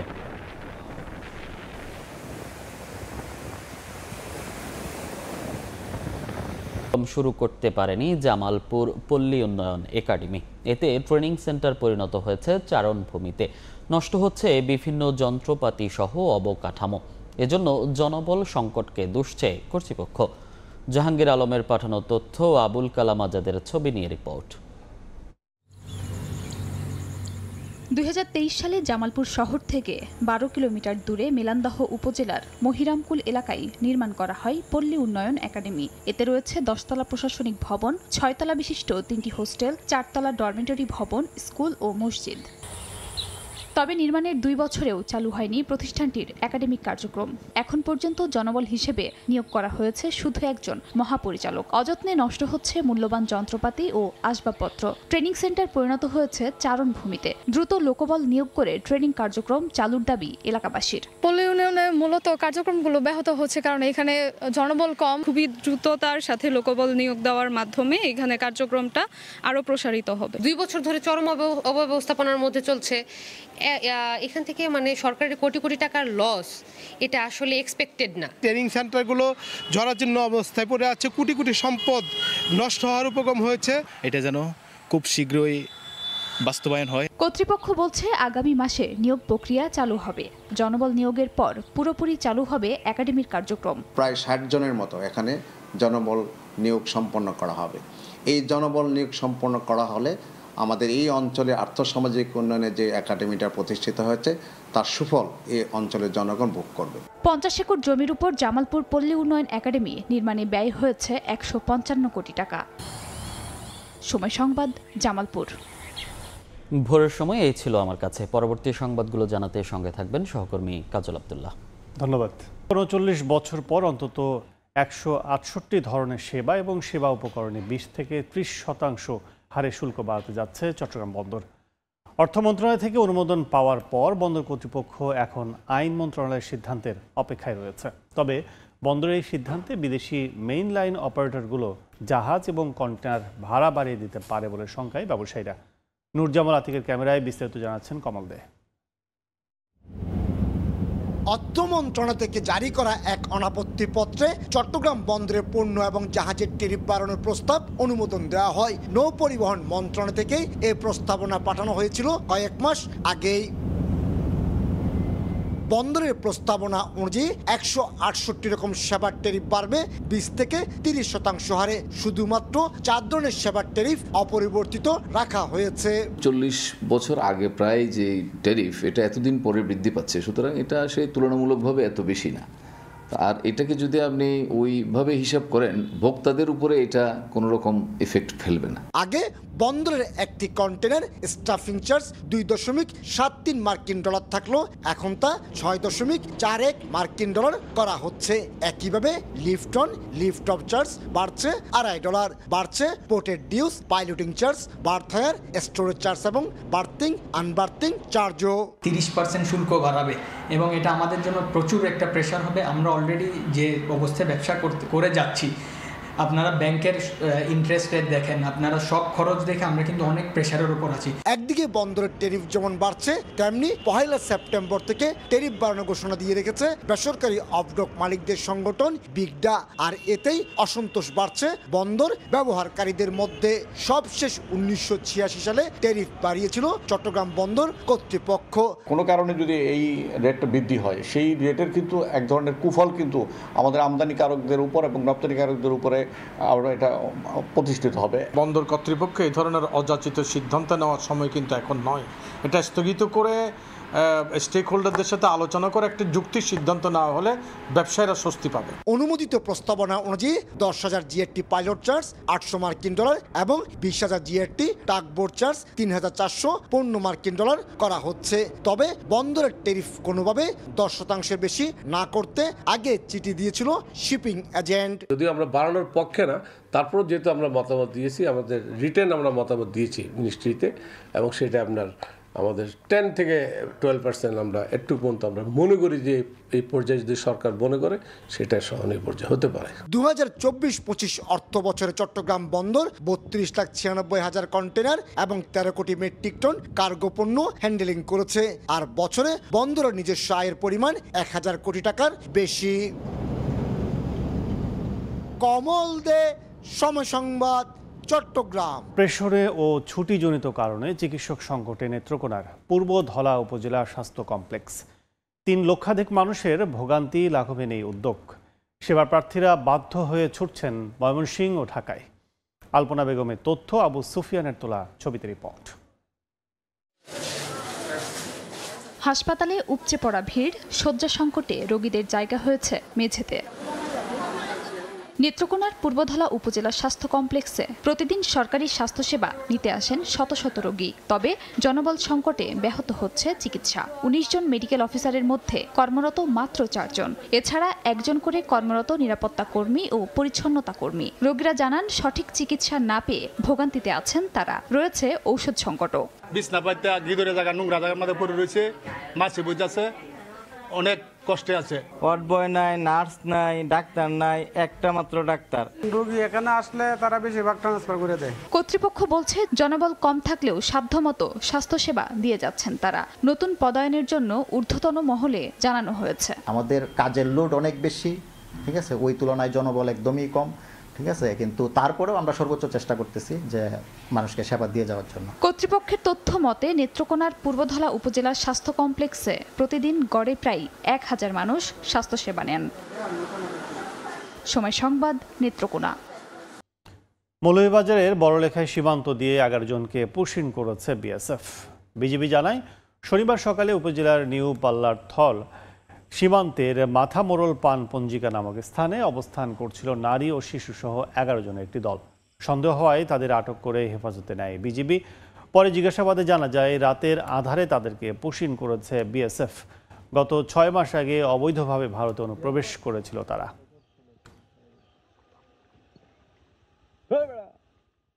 বান্দরবানের নাইক্ষ্যংছড়ি সীমান্তে মিয়ানমারের অভ্যন্তরে আবারও শুরু হয়েছে আরাকান আর্মি ও বিদ্রোহী গোষ্ঠীর মধ্যে তীব্র গোলাগুলি। বৃহস্পতিবার রাত থেকে শুরু হয়ে শনিবার সকাল পর্যন্ত থেমে থেমে চলে এই সংঘর্ষ। এতে সীমান্তবর্তী চাকঢালা, ঘুমধুম, দৌছড়ি সহ আশপাশের জনপদের বাসিন্দারা আতঙ্কে দিন কাটাচ্ছেন। বিঘ্নিত হচ্ছে স্বাভাবিক জীবনযাত্রা।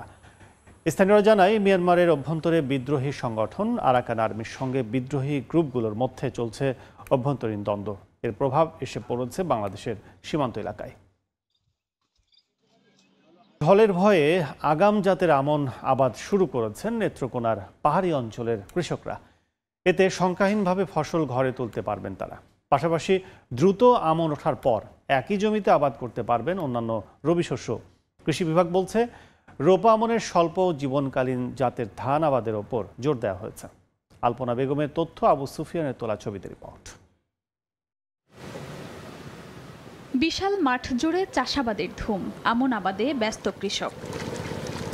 নেত্রকোনার পাহাড়ি সীমান্ত উপজেলা দুর্গাপুর ও কলমাকান্দার প্রতিটি মাঠে চলছে আগাম রোপা আমন চাষাবাদ। সীমান্ত গ্রামের আদিবাসী ও বাঙালি সব জাতিগোষ্ঠীর কৃষকরা ফসলের ক্ষেত প্রস্তুত করে ধানের চারা রোপণ করছেন। তারা বলছেন ঢলের পানিতে ক্ষতির আশঙ্কা ও হাতির আক্রমণের শঙ্কা থেকেই এবার আগেভাগে চলছে এই কর্মযজ্ঞ। হাতির ভয় আর এখানে তো দল হয়, ফসলগুলি নষ্ট হয়ে যায়। আগে তো আর অনেক খারাপ ছিল, ফসল হইতো না, এখন একটু মোটামুটি ফসল হয় আর কি। পানি আয়ের দেখে তাড়াতাড়ি লাগাই লাইতেছি, রোজা করতেছি, চুক্তি করি। প্রবলেম হলে অনেক কিছু ক্ষয়ক্ষতি হয়ে যায়, তাই আগে যদি ফসলটা উঠে তাহলে সরিষা আমরা মানে উত্তোলন করতে পারি। কৃষি বিভাগ বলছে কৃষকদের বিনা 17 ও 18 জাতের স্বল্প জীবনকালীন ধান আবাদে উদ্বুদ্ধ করা হচ্ছে, যাতে আগাম রোপা আমনের পর অন্যান্য ফসল আবাদ করতে পারেন। কৃষক ভাইরা আগাম রোপা আমন করে যাতে ফসলটা করেন, এই জন্য আমরা মাঠ পর্যায়ে কাজের ফলে এখন আমাদের এই জেলায় আজকে পর্যন্ত 1560 হেক্টর জমিতে রোপা আমন আবার শুরু হয়েছে।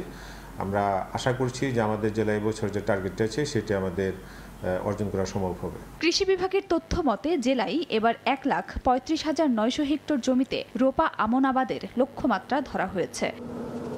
সময় সংবাদ, নেত্রকোনা।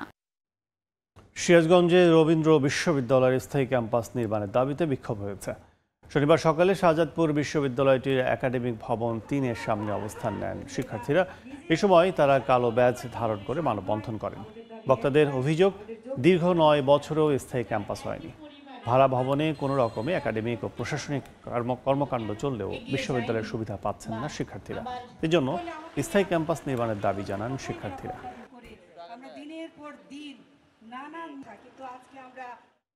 গাজীপুর কৃষি বিশ্ববিদ্যালয়ের আয়োজনে অনুষ্ঠিত হলো ডিজিটাল স্কিলস ফর স্টুডেন্টস প্রোগ্রামের সমাপনী ও সনদ বিতরণ অনুষ্ঠান।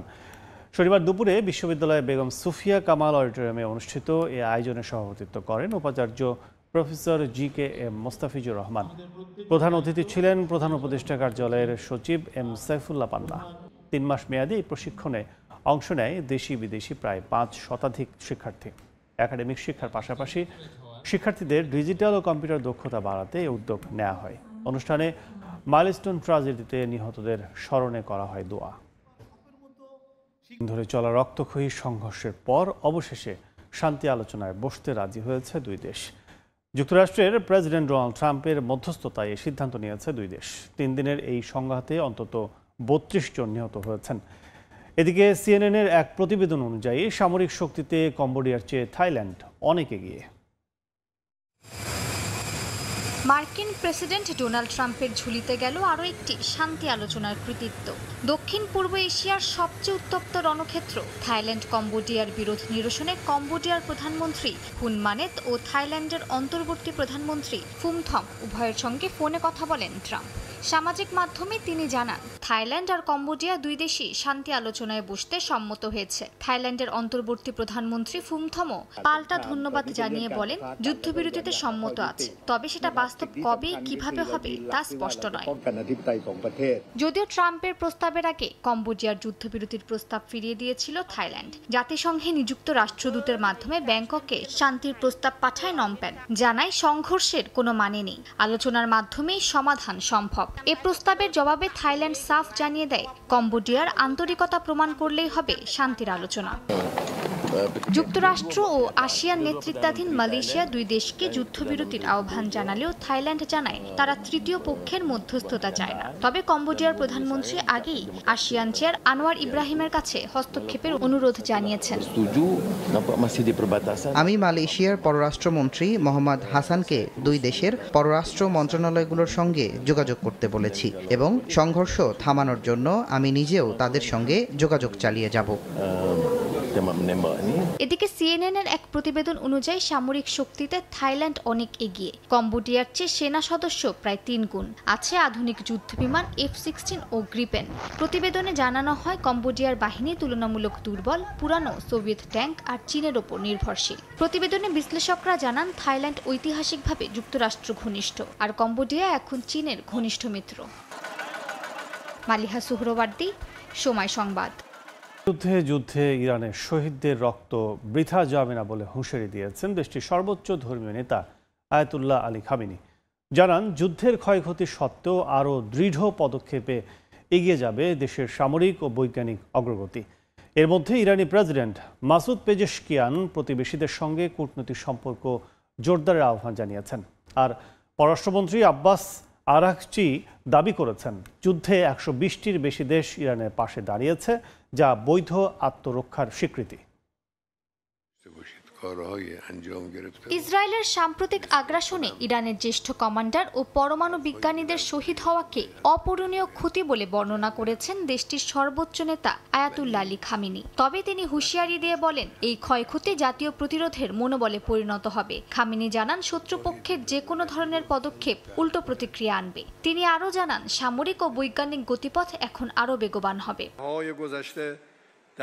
পররাষ্ট্র মন্ত্রণালয়ের এক বৈঠকে ইরানের প্রেসিডেন্ট মাসুদ পেজিশকিয়ান জানান, প্রতিবেশীদের সঙ্গে ঘনিষ্ঠ সম্পর্ক, রাশিয়া, চীন, ব্রিক্স, এসসিও সহ কৌশলগত অংশীদারদের সঙ্গে সহযোগিতা জোরদার করাই হবে তেহরানের অগ্রাধিকার। তিনি আরও বলেন, 12 দিনের যুদ্ধে আন্তর্জাতিক সম্প্রদায়ের কাছে সক্রিয় কূটনৈতিক বার্তা পৌঁছেছে। যুদ্ধের সময়ও ইরানি কূটনীতিকেরা সমর্থন আদায়ে ব্যাপক কর্মযজ্ঞ চালিয়েছেন। ইরানের পররাষ্ট্রমন্ত্রী আব্বাস আরাকচিও ইরানি কূটনীতিকদের প্রতি কৃতজ্ঞতা জানান। বলেন, 12 দিনের ইসরায়েলি আগ্রাসনের বিরুদ্ধে দেশটির সামরিক ও কূটনৈতিক মঞ্চ একসঙ্গে কাজ করেছে। তিনি দাবি করেন, কূটনৈতিক তৎপরতার ফলে 120টির বেশি দেশ তেহরানের পাশে অবস্থান নেয় এবং ইরানের আত্মরক্ষাকে বৈধ বলে স্বীকৃতি দেয়। আরাকচি আরও বলেন, হামলার সময় পররাষ্ট্র মন্ত্রণালয়ের কর্মকর্তা কর্মচারীরা দিনরাত কাজ করেছেন, কেউ কেউ কয়েকদিন বাড়িতেও ফেরেননি। মালিহা সুহরওয়ার্দী, সময় সংবাদ। উন্নত বিশ্বের অন্যতম একটি মডেল হিসেবে বিবেচিত হয়, যেখানে প্রাথমিক চিকিৎসা থেকে শুরু করে জরুরি সেবার প্রতিটি ধাপে রয়েছে ডিজিটাল প্রযুক্তি ও মানবিকতার সমন্বয়। সুইডেন থেকে শফিউল আলমের রিপোর্ট।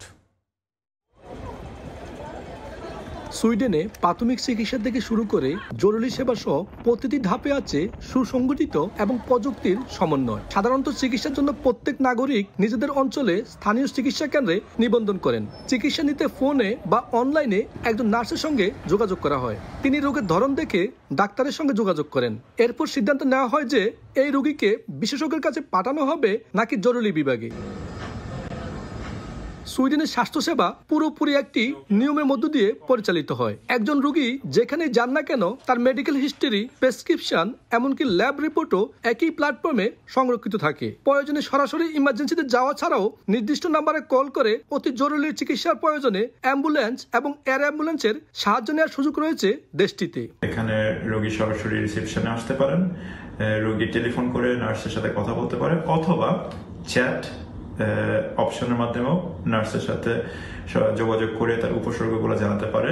এআই, যেখানে রোগী তার উপসর্গগুলো যখন লিখবে ইন্টারনেটে, তখন এআই এর মাধ্যমে সেই উপসর্গগুলো যাচাই বাছাই করে কত দ্রুত রোগীকে বেস্ট সেবাটা দেওয়া যায় সেটাও রোগীর সাথে সাথে হাতে পেয়ে যায়। সুইডেনের মতো করে বাংলাদেশেও যদি রোগীর মেডিকেল হিস্টরি, প্রেসক্রিপশন ও ল্যাব রিপোর্ট একটি ডিজিটাল সিস্টেমে রাখা যায়, তবে ভুল চিকিৎসা শূন্যের কোঠায় নামিয়ে আনা সম্ভব হবে বলছেন সুইডেনের চিকিৎসা কেন্দ্রের এই পরিচালক। বাংলাদেশে এখন সব হাসপাতালে এবং সরকারি বেসরকারি সব হাসপাতালে এই জার্নাল সিস্টেম আছে, বাট এটা যদি এমন ভাবে তৈরি করা হয় যে সরকারি হাসপাতাল থেকে বেসরকারি হাসপাতাল জার্নাল সিস্টেমে ঢোকা যাবে, বা বেসরকারি থেকে সরকারি হাসপাতাল জার্নাল সিস্টেমে ঢোকা যাবে, ইন্টারনেটের মাধ্যমে, সার্ভারের মাধ্যমে দুইটা সব জার্নাল সিস্টেমকে একটা প্ল্যাটফর্মের আন্ডারে নিয়ে আসা যায়, তাহলে সবার জন্য খুবই ভালো হবে, রোগীদের জন্য খুবই সুবিধা হবে।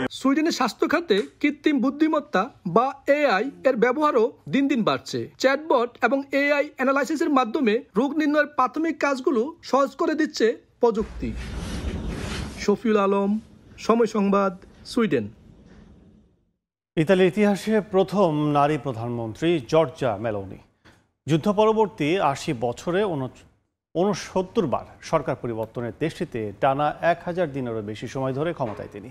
বাড়ছে তার জনপ্রিয়তা আর কর্মসংস্থান বৃদ্ধিতে খুশি প্রবাসী বাংলাদেশিরা। বিস্তারিত ইতালির প্রতিনিধি মাকসুদ রহমানের তথ্য রিপোর্টে। প্রথম নারী প্রধানমন্ত্রী হিসেবে ২০২২ সালে ইতালির ক্ষমতায় আসেন জর্জিয়া মেলোনি। এই জুলাই পেরিয়েছেন ১০০০ দিন। জনমত জরিপ বলছে ইতালির ৬৩% নাগরিক মেলোনির কাজকর্মে সন্তুষ্ট। কট্টর ডানপন্থী নেতা হিসেবে প্রথমে কিছুটা শঙ্কিত থাকলেও দেশটির কর্মসংস্থান বৃদ্ধির ফলে খুশি প্রবাসী বাংলাদেশিরা। নারী প্রধানমন্ত্রী হিসেবে ইতালিতে প্রথম মেলোনি, তো আমরা চাইবো আমাদের প্রবাসীদের জন্য সে আরো ভালো কাজ করুক। মেলোনি এখন পর্যন্ত যেটা কাজ করেছে তাকে সাধুবাদ জানাই।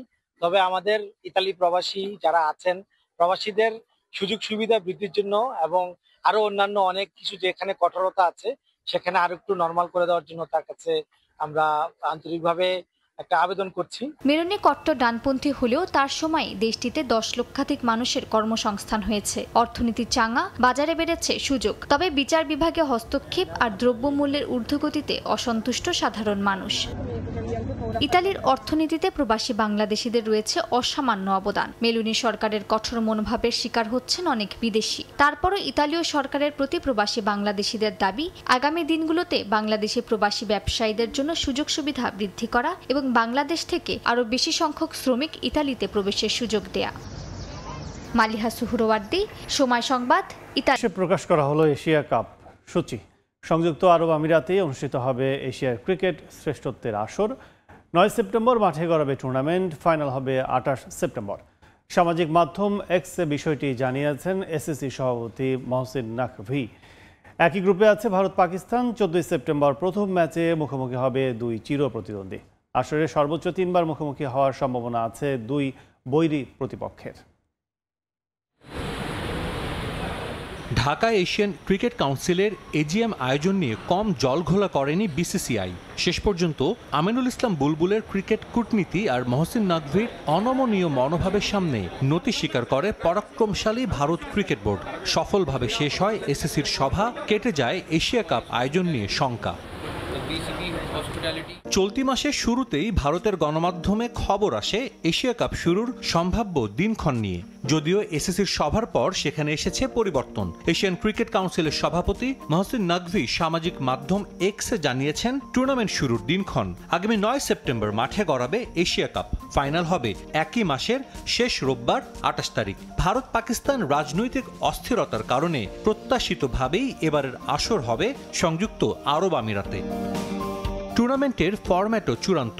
এবারই প্রথম এশিয়া কাপে খেলবে 8 দল। 2 গ্রুপ থেকে সেরা 2 দল যাবে সুপার 4-এ, আর সেখান থেকে শীর্ষ 2 দল খেলবে ফাইনাল। এবারই সর্বাধিক 19টি ম্যাচ হবে এশিয়া কাপ ইতিহাসে।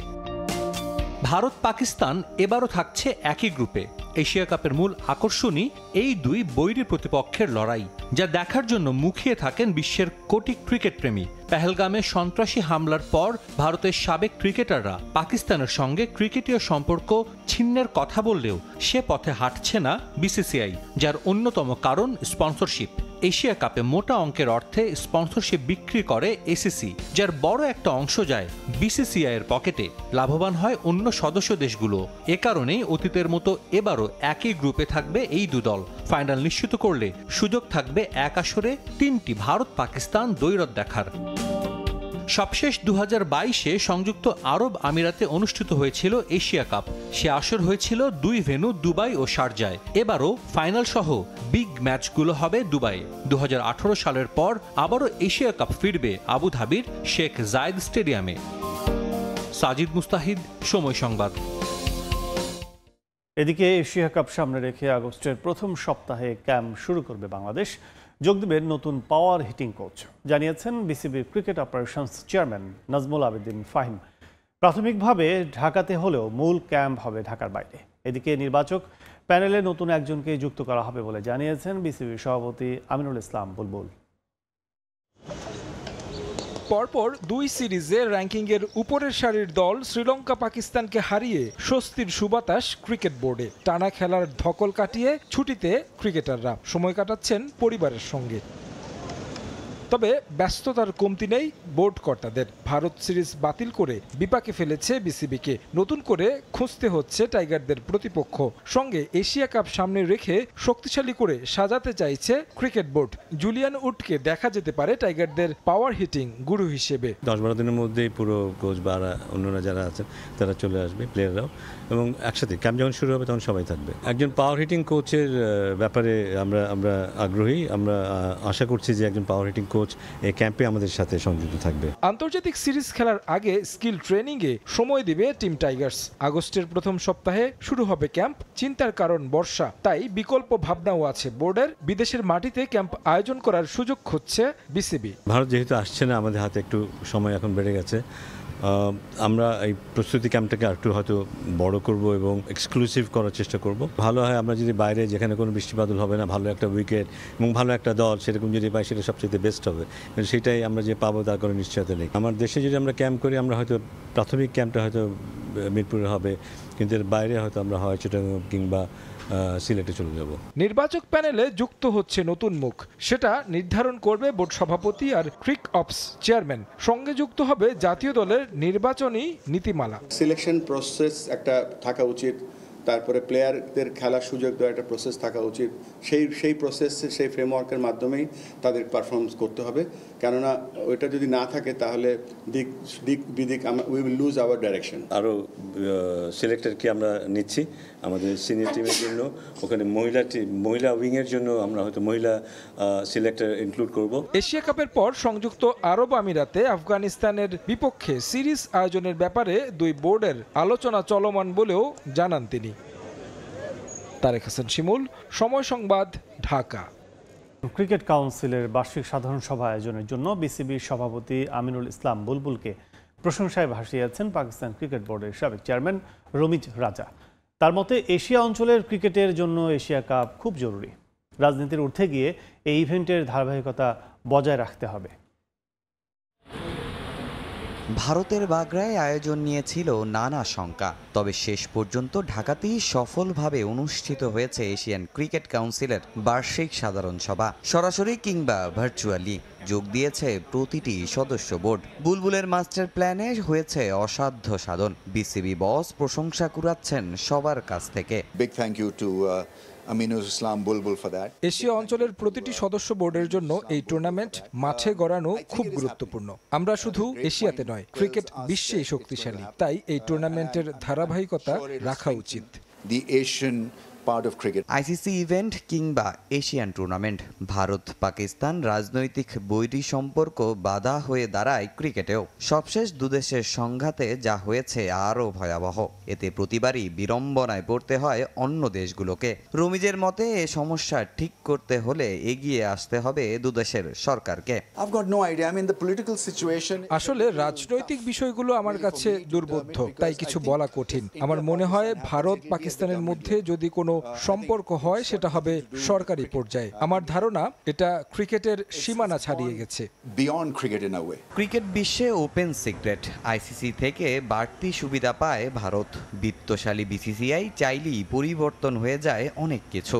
বিশ্বকাপ জয়ী ক্রিকেটারের কাছে প্রশ্ন, ক্ষমতার আদর্শ বন্টন কেমন হওয়া উচিত? পিসিবির সাবেক চেয়ারম্যান দিয়েছেন কৌশলী উত্তর। I'm nobody. I mean, I was part of the ICC. আসলে আমি তো কেউ না, আগে সদস্য ছিলাম, তাই আইসিসির প্রতি আমার অনেক সম্মান রয়েছে। বিশ্বাস করি সদস্যরা এমন সিদ্ধান্ত নেবেন যা সব দেশের ক্রিকেটের জন্য ভালো হবে। And fairness in the game. রমিজের চাওয়া ক্রিকেটটা যেন থাকে রাজনীতি ও দুর্নীতির বাইরে। তামিম হোসেন, সময় সংবাদ, ঢাকা।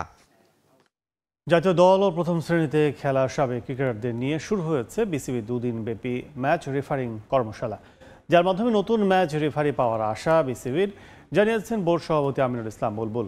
ঘরোয়া ক্রিকেট ছেড়ে ম্যাচ রেফারিতে আসতে চান সাবেক ক্রিকেটার মাহমুদুল্লাহ রিয়াদ। বিসিবির আম্পায়ার্স কমিটি চেয়ারম্যান ইফতেখার মিঠুর সঙ্গে রিয়াদ নিজেই কথা বলেছেন বলে জানান তিনি। নতুন ম্যাচ রেফারির খোঁজে ক্রিকেট বোর্ড। 2 দিন ব্যাপী কর্মশালায় অংশ নিয়েছেন বর্তমান ও সাবেক নির্বাচক হাবিবুল বাশার সুমন ও আব্দুর রাজ্জাকরা। আছেন সাবেক ক্রিকেটার ধীমান ঘোষ, নারী ক্রিকেটার রোমানা হক, ছিলেন প্রথম শ্রেণীর ক্রিকেটাররাও। ক্রিকেট ক্যারিয়ারে যারা ভালো পর্যায়ে ছিলেন তাদের ম্যাচ রেফারিংয়ে নিয়ে আসার চেষ্টা বিসিবির, তাই এমন আয়োজন। ম্যাচ রেফারিংয়ে অর্থ বাড়ানোর কথাও জানান বিসিবি সভাপতি। হাবিবুল বাশার সুমন, আব্দুর রাজ্জাক, এদের মতন সব ক্রিকেটাররা ম্যাচ রেফারি হতে যাচ্ছে। এটা অবশ্যই বাংলাদেশ ক্রিকেটের ভালো মানের ম্যাচ রেফারি তৈরি করার সাথে সাথে ইন্টারন্যাশনালি যাতে আমাদের ম্যাচ রেফারিরা আরও ভালো করতে পারে তার সেই পথ অলরেডি আমাদেরকে সৈকত দেখিয়ে দিয়েছে, রাহুল দেখিয়ে দিয়েছে, গাজী, সোহেল। আমি সমস্ত ক্রিকেট কৃতিত্বটা আবারও মিঠু ভাইকে দিতে চাই। শুধু তিনি কিন্তু যুদ্ধ করে, কিন্তু কিভাবে ম্যাচ রেফারি বা আম্পায়ারদের রেনুমিনেশন বা রেসপেক্টটা কীভাবে আরও বাড়ানো যায়, এবং সেটা প্রক্রিয়াধীন আছে, এবং আমি শিওর যে এটা এমন একটা জায়গায় যাবে যেন তারা এটা পেশা হিসেবে নিতে পারে।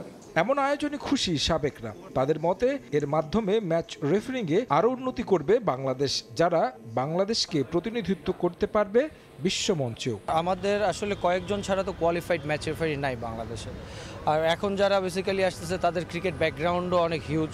সো তারা আসলে পরে, ন্যাশনাল প্লেয়াররা আসলে পরে ডেফিনেটলি বাংলাদেশ পার্সপেক্টিভ থেকে জিনিসগুলি আরও বেটার হবে। ম্যাচ রেফারি সম্বন্ধে যে নলেজগুলি, এই নলেজগুলি আমাদেরকে প্রোভাইড করতেছে যে আসলে কোন জিনিসটা কিভাবে করতে হয়, ডিসিশন মেকিংটা কিভাবে নিতে হবে, পার্টিকুলার একটা সিচুয়েশনকে কীভাবে হ্যান্ডেল করতে হবে। আন্তর্জাতিক অঙ্গন থেকে অবসর নেয় সম্প্রতি আলোচনায় এসেছে মাহমুদুল্লাহ রিয়াদের ম্যাচ রেফারিংয়ে আসা, যদিও এখনই এই পেশায় তাকে দেখা যাচ্ছে না। তার কথা হচ্ছে যে আমি আরও কয়দিন খেলবো, তারপরে ও আরও কয়দিন লোকাল লিগ খেলতে চাই। তো আমার সাথে নিজে কথা হয়েছে, লোকাল লিগ খেলার কেরিয়ার শেষ হলে স্টার্ট হবে। আর ম্যাচ রেফারি তো during playing career you can't do it. So সেই জন্যে সে আসেনি এই কোর্স। আন্তর্জাতিক স্তরে খেলা ক্রিকেটাররা ম্যাচ রেফারিংয়ে আসলে বাংলাদেশের মান আরও অনেক উপরে চলে যাবে বলে বিশ্বাস বোর্ড কর্তাদের।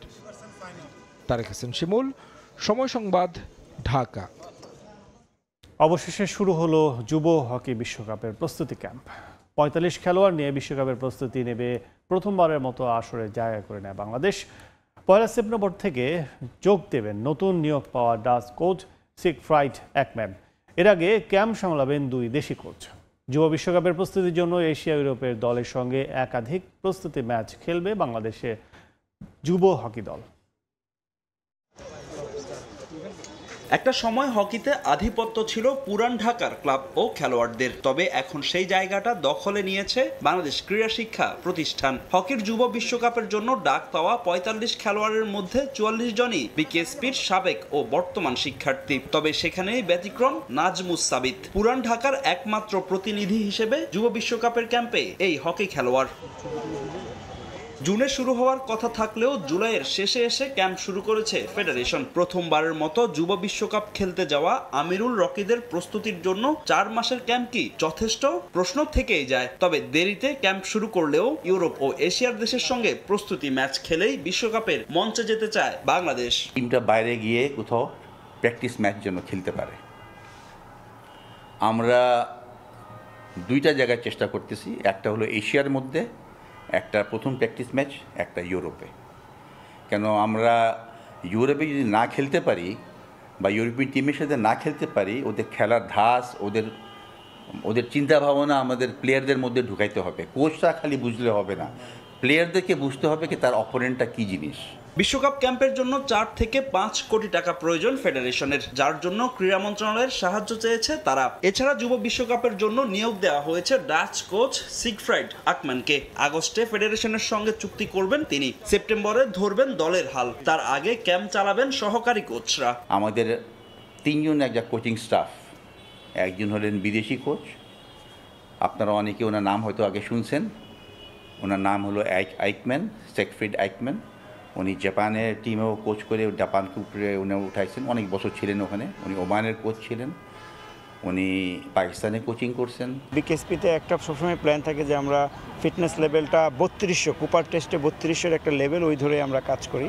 তো এই যে ছেলেগুলি আছে ওরা অ্যাভারেজ 3200 পর্যন্ত ওরা দৌড়াইতে পারে। এখন আমাদের যে হেড কোচ আসবেন এবং তারও একটা টার্গেট আছে, সেই টার্গেটটা ওনাদের সাথে আমরা কোচিং স্টাফ যখন বসতে পারবো, বসার পরে হয়তো আমাদের উনি একটা টার্গেট দেবে এবং সেইটা নিয়ে আমরা কাজ করব। আরেকটু আগে সময় পেলে ভালো হতো, বাট যেটুকু সময় পাওয়া গেছে মানে যদি প্রপারলি কাজে লাগানো যায়, প্ল্যানিং করে অবশ্যই ভালো ফল পাওয়া সম্ভব।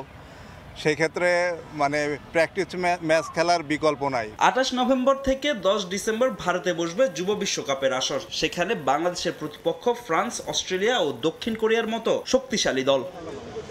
ফাহিম ইসলাম, সময় সংবাদ, ঢাকা। এই পর্যায়ে শীর্ষ সংবাদগুলো জানিয়ে দিচ্ছি আরেকবার।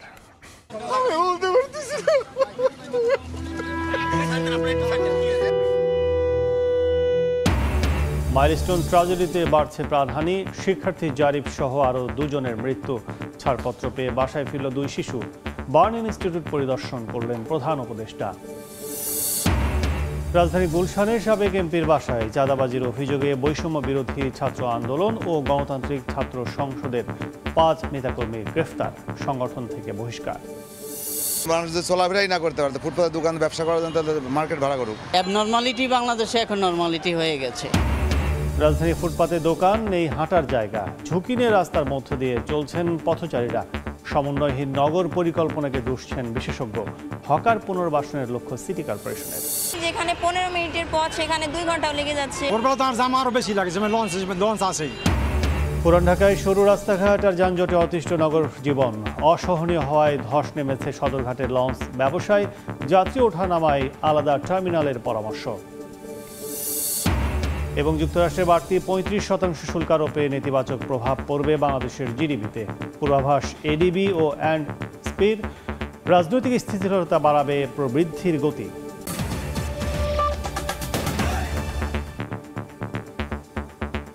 এই ছিল ভোরের সময়। সঙ্গে থাকুন সময়ের।